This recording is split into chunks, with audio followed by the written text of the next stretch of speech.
여러분은 기억하십니까? 저는 2주 전부터 예수님을 믿으면 반드시 따라와야 할 변화에 대해서 말씀을 드리고 있습니다. 그것은 먼저 물질관이 바뀌는 것입니다.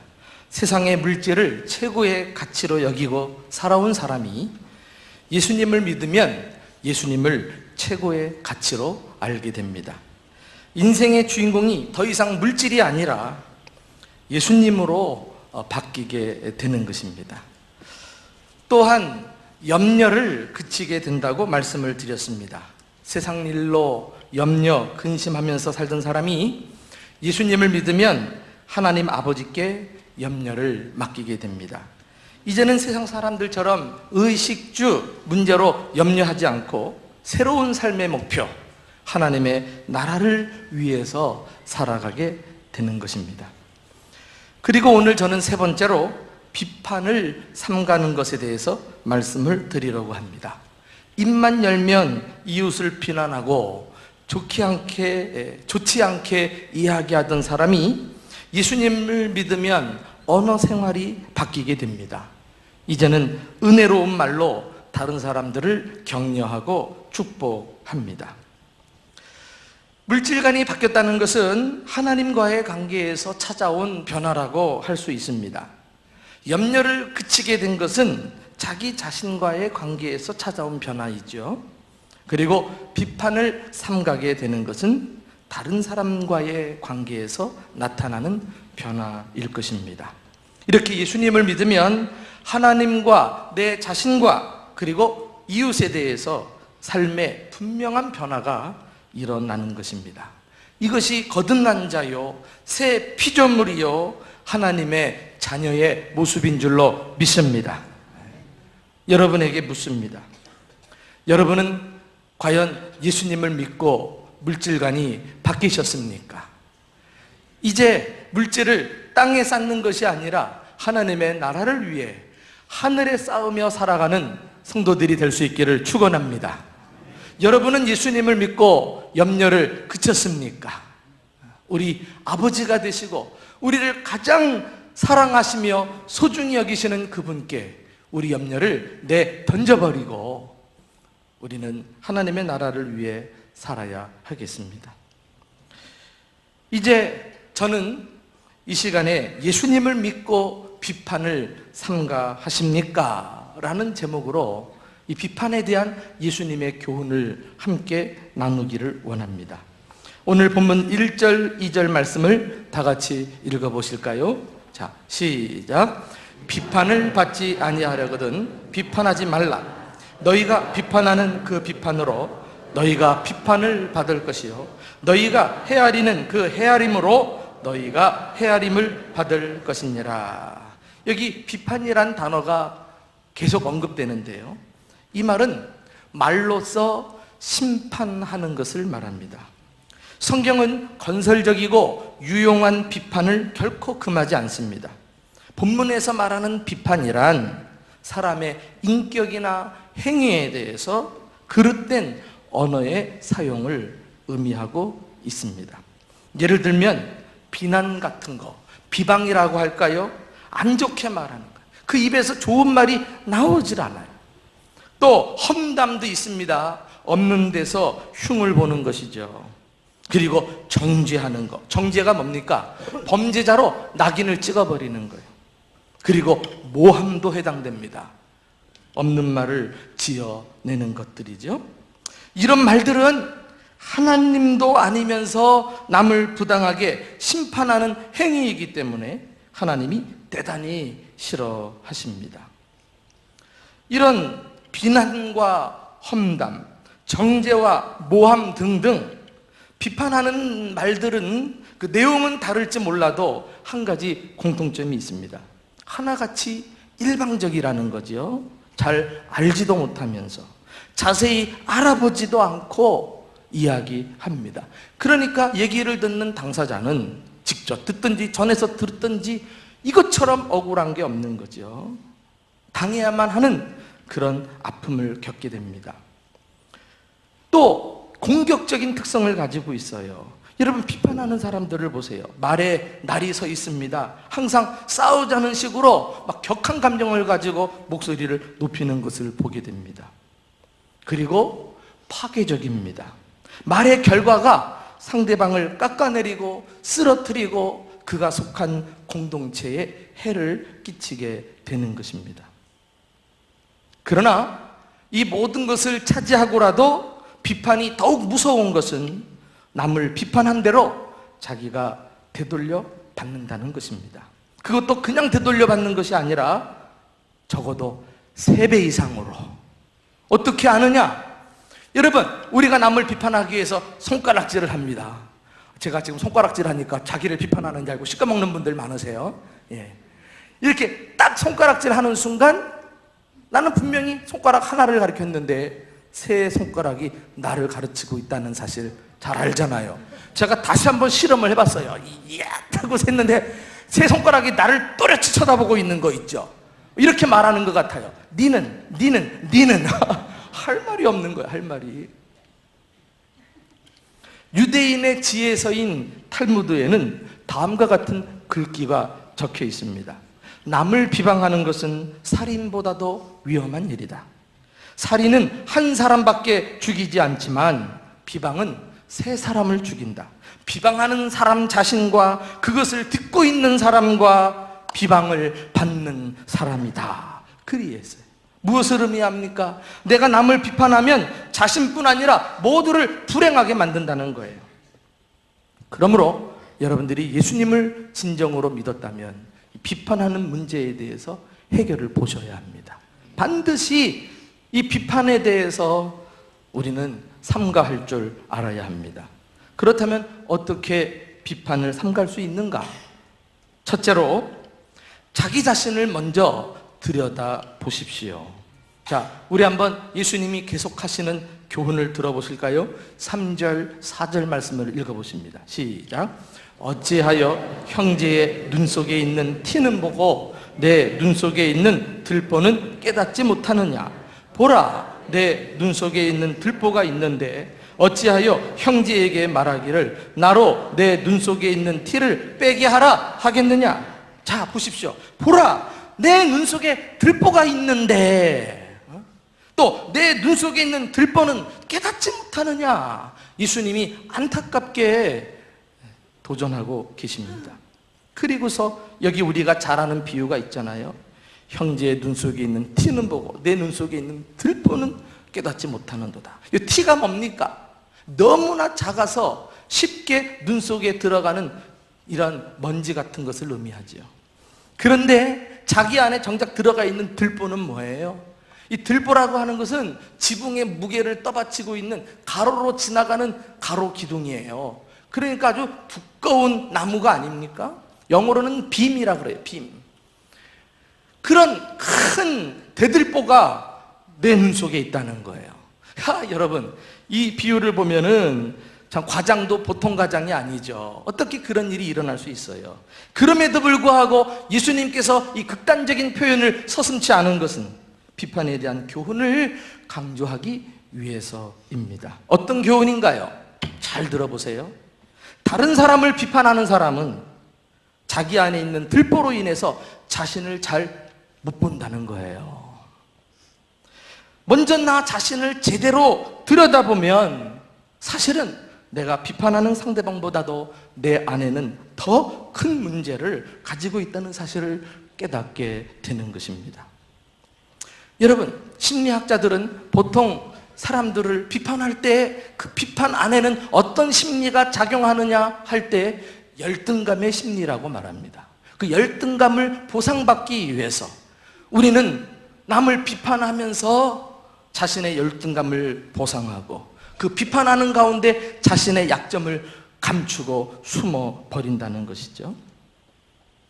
그래서요, 다른 사람들에게는 하등의 문제가 안 되는데 유독 어떤 사람은 그 말과 그 행동이 그냥 지나가지 않아.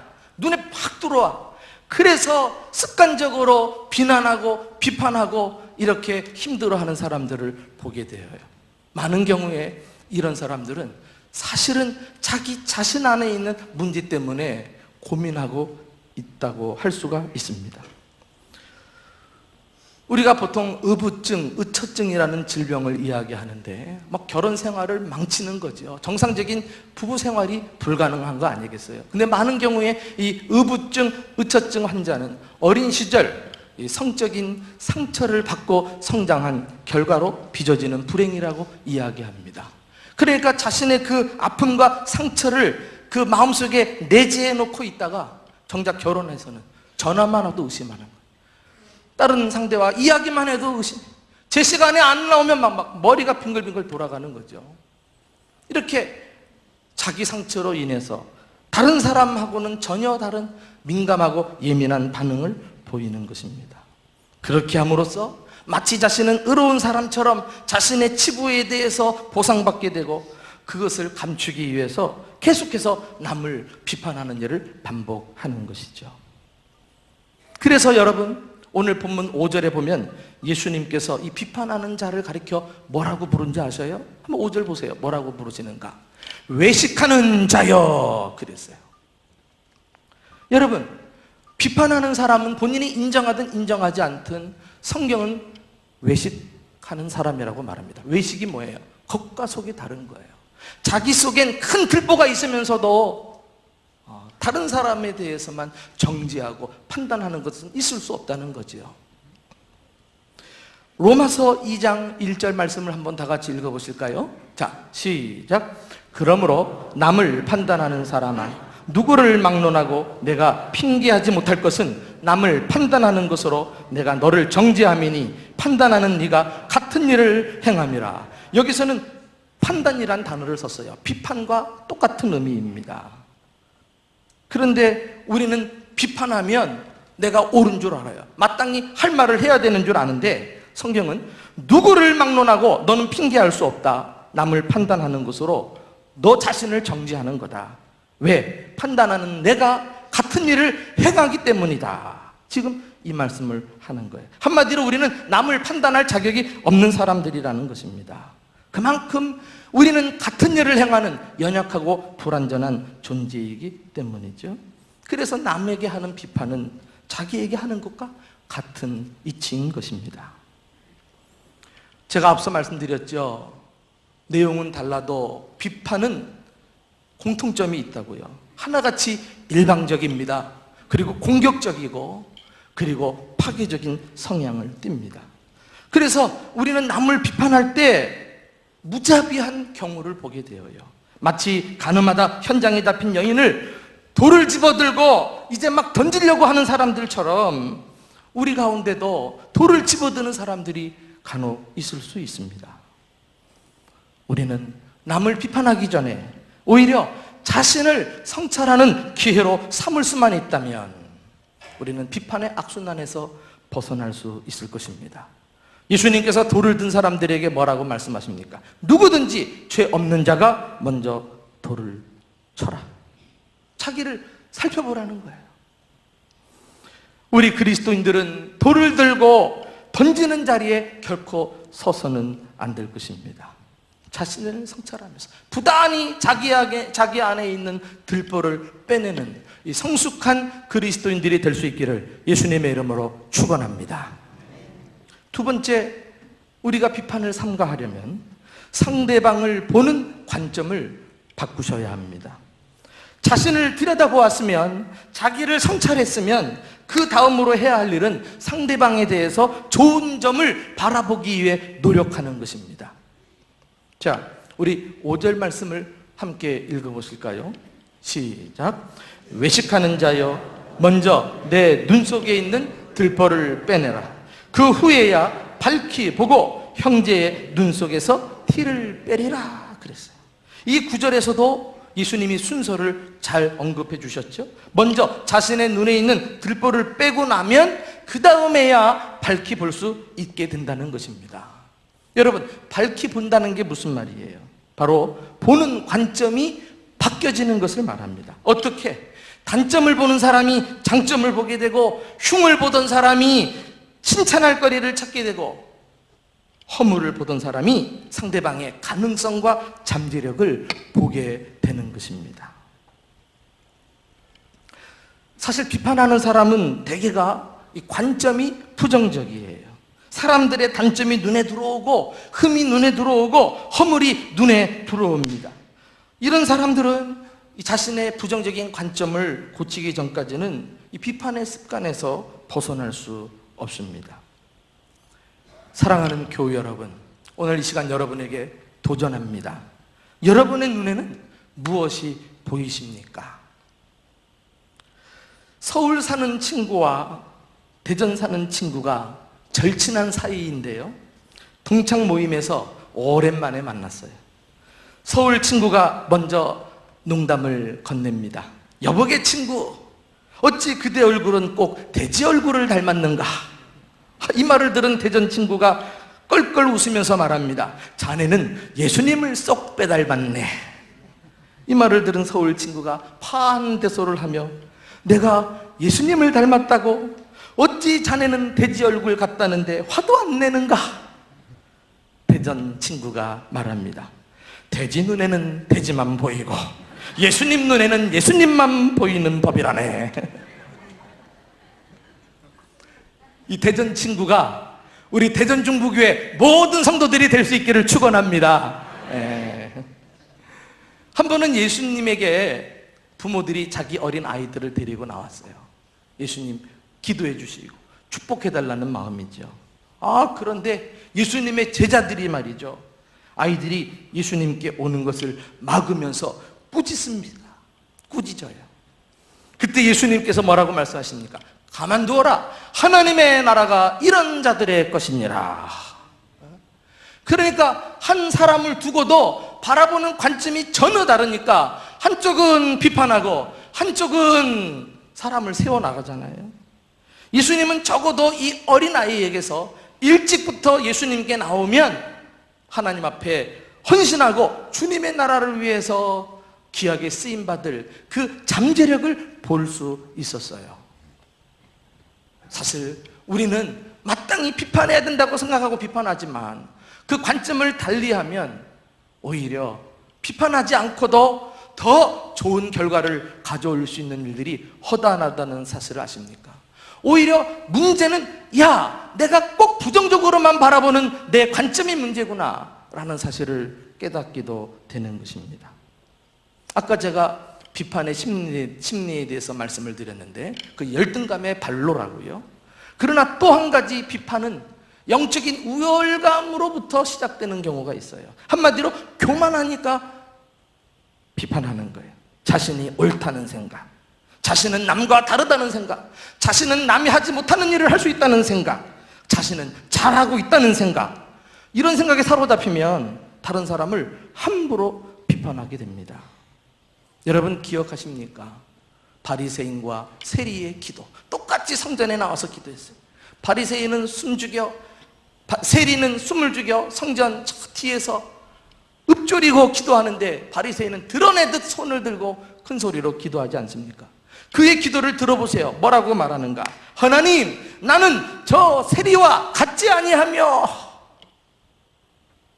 완전히 세리를 발바닥으로 딱 깔아뭉기고 있어요.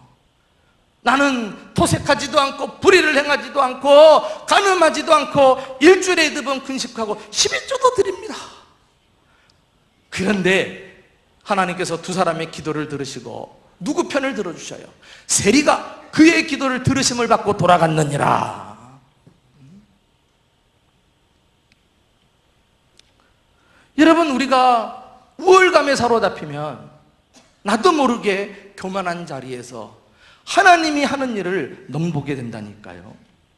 우리 한번 로마서 14장 10절 말씀을 다 같이 읽어보실까요? 자, 시작.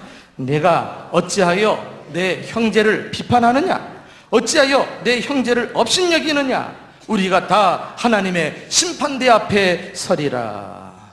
아까 말씀드렸죠. 비판은 누구를 막론하고 외식하는 거라고. 그런데 오늘 이 말씀에서는 비판은 또 무엇인가? 남을 업신여기는 거예요. 한마디로 교만 떠는 거죠.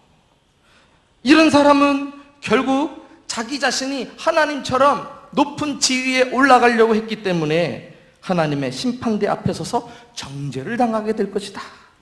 이렇게 경고를 하고 있습니다.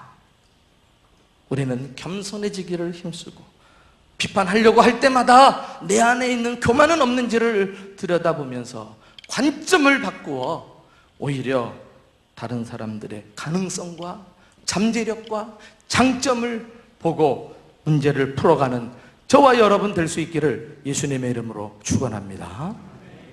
마지막으로 우리가 비판을 삼가하시려면 서로 한 형제임을 기억하셔야 합니다. 본문에서 예수님은 비판에 대해 언급하면서 자주 말씀하신 것이 형제라는 단어를 사용하고 계십니다. 한마디로 우리가 비판하는 사람은 남이 아니라 같은 아버지 하나님을 모신 한 형제요 자매라는 거예요. 가족이에요, 가족. 그래서 성경은 꼭 비방 이런 것을 이야기할 때 형제를 비판하지 마라 이렇게 말합니다.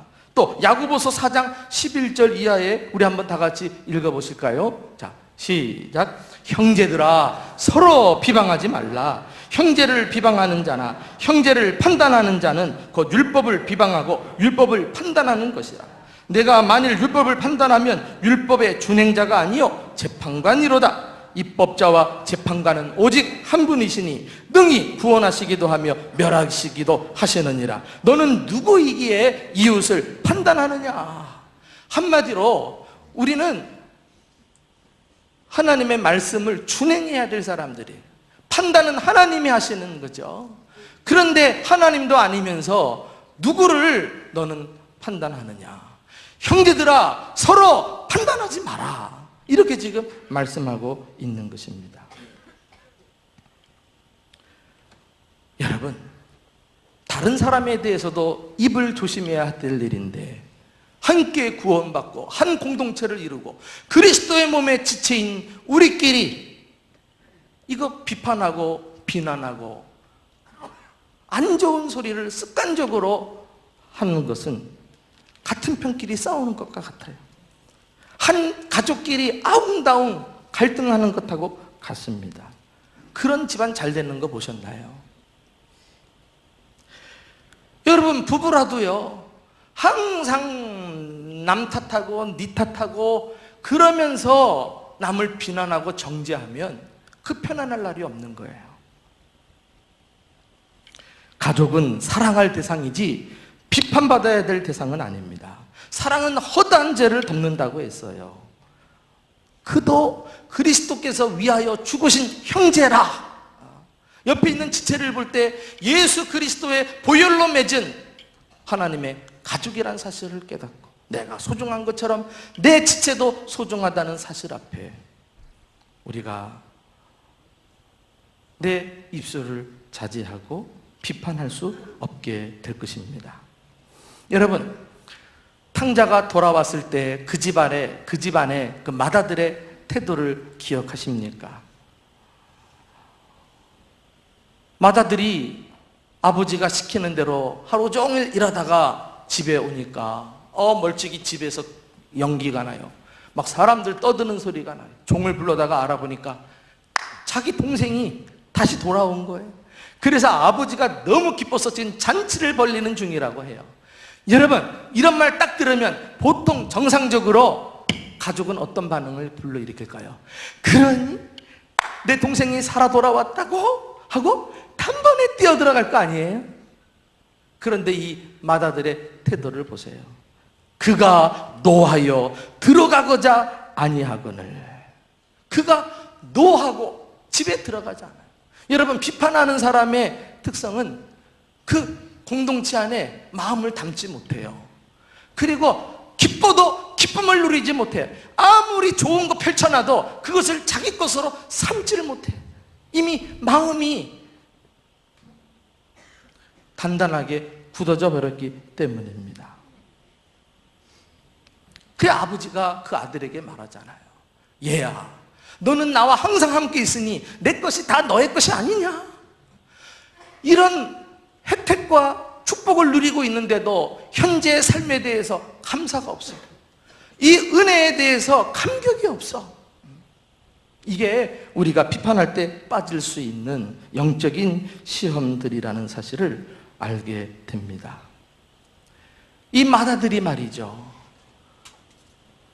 지금 돌아온 자가 누가 뭐래도 내 동생이고 우리 가족이라고 생각했다면 그 말도 달라지고 태도도 달라지고 기쁨에 함께 동참하면서 참 행복하게 살았을 것 아니겠어요?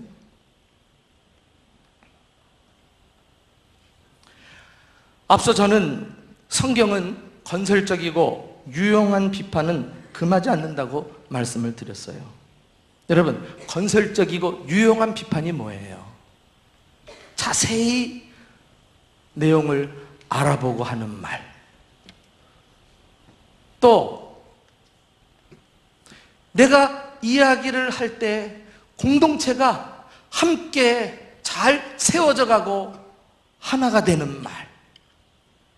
그리고 무엇보다도 내가 말을 할 때 내가 한 말로 인해서 지적만 하는 것이 아니라 대안을 제시하는 이런 말들, 이런 것이 건설적이고 유용한 비판이 아니겠어요? 그러나 건설적인 비판이라고 해도 말이죠, 오늘 살펴본 비판에 대한 교훈에서 벗어날 수 없어요.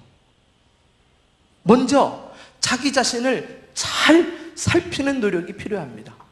내가 이 말을 할 텐데 나에게는 들보가 없는지, 그리고 상대방의 행동과 말에 대한 관점을 긍정적으로 한번 바꾸어 보세요. 그리고 무엇보다도 한 형제와 자매라는 사실을 잊지 않고 아버지의 마음을 가지고 대하기 시작한다면 그 상황이 달라질걸요. 에베소서 4장 25절에 너희가 각각 거짓을 버리고 이웃으로 더불어 참된 것을 말하라. 이는 너희가 지체가 됨이니라 그랬어요. 여러분, 우리는 함께 살면서 거짓을 말할 수 없어요. 그 거짓은 공동체 관계를 깨트립니다. 불신을 조장해가지고 사람이 신뢰를 잃어버리면 공동체가 세워질 수 없어요. 사탄마귀는 우리 안에 근거 없는 거짓을 심고 모함을 하고 험담을 해서 관계를 갈기갈기 찢어버린다니까. 이 거짓을 말하지 말라 그랬어요. 그러면 우리는 사실을 말해야 되지 않겠어요? 근데 성경은 거짓을 버리고 사실을 말하라 이렇게 말하지 않았어요. 서로 참된 것을 말하라. 다시 말해 진실을 말하라 그랬어요. 진실을. 여러분, 앞서 소개한 이 마다들, 이 마다들은 지금 불편한 심기를 가지고 조목조목 따진 것은 틀림없는 말이었어요. 아버지의 아들이 아버지의 살림을 창기와 함께 허랑방탕 다 탕진해버린 거 아닙니까? 그리고 나는 아버지를 위해서 열심히 일했는데 나한테는 염소새끼 한 마리도 잡아주지 않았습니까? 않았습니다. 이렇게 따지는 거, 그 사실 있는 거 아니겠어요? 그러나 성경은 말합니다. 사실을 말하는 것이 아니라 참된 것을 말해라. 진실을 말해라. 사실이 어떻게 진실이 될까요? 사실에 사랑을 보태면 진실이 되는 줄로 믿습니다. 우리가 정말 내 형제와 가족이란 사실을 깨닫고 하고 싶은 말도 사랑으로 다가가기 시작한다면 아마 내 하고자 하는 말이 바뀔 건죠. 아마 내 태도와 행동도 바뀔 수 있을걸요. 내가 비판하고자 했던 것보다도 훨씬 더 좋은 결과가 찾아오게 될 것입니다. 하고 싶은 말이라고, 또 사실이라고, 사실 많은 경우에 사실도 아니지만 우리가 함부로 비판하다가 오히려 많은 사람들이 실족하고 자기 신앙생활에 기쁨을 놓치고 시험에 드는 경우가 얼마나 많은지요.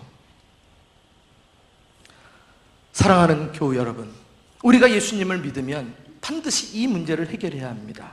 왜냐하면 모든 인간관계의 갈등은 대부분이 상대방을 비판하는 데서 비롯되기 때문에 그래요.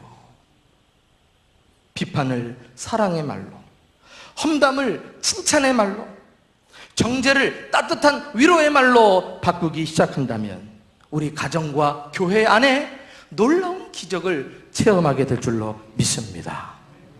예수님을 믿고 비판을 삼가하십니까?